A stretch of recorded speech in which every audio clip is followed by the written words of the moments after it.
Assalamualaikum warahmatullahi wabarakatuh. Nama saya Gilang Putra Adiasa. Saya dari kelas 11 MIA. Di sini saya akan memperjelaskan tentang rujuk dan permasalahan dalam hukum Islam. Yang pertama, pengertian rujuk dalam hukum Islam.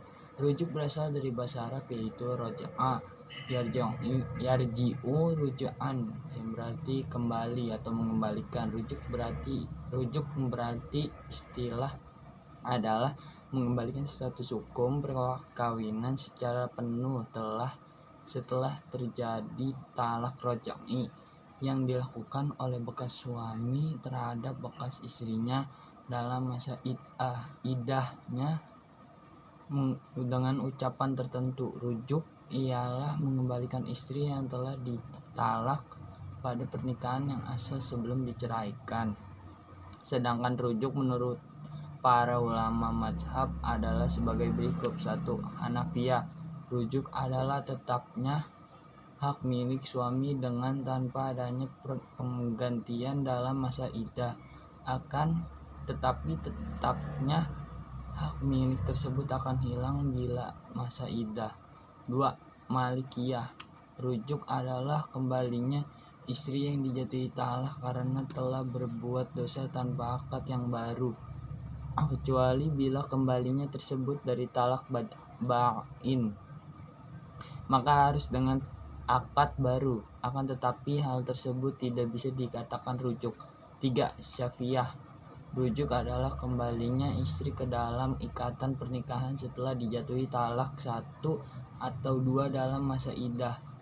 Menurut golongan ini, bahwa istri diharamkan berhubungan dengan suaminya sebagaimana berhubungan dengan orang lain, meskipun suami berhak menunjukkan dengan tanpa kerelaan. Oleh karena itu, rujuk menurut golongan Syafi'iyah adalah mengembalikan hubungan suami istri ke dalam ikatan pernikahan yang sempurna.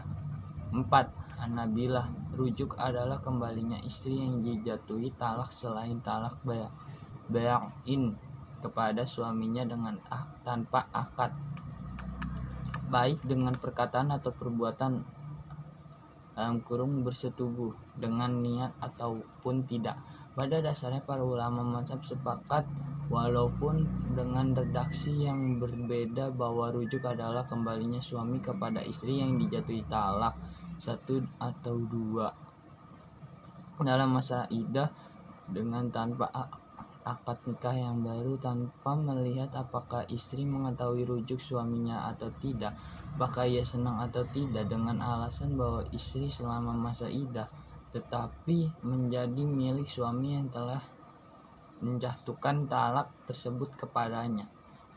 Dari beberapa pengertian yang dikemukakan oleh para ulama tersebut, penulis dapat menyimpulkan bahwa dengan terjadinya talak antara suami istri yang berstatus talak roja'i dalam masa iddah, namun pada dasarnya talak itu mengakibatkan keharaman dengan perbuatan bersetubuh antara keduanya. Demikianlah penjelasan rujuk dan cara hukumnya menurut 4 mazhab. Dari saya sekian. Assalamualaikum warahmatullahi wabarakatuh.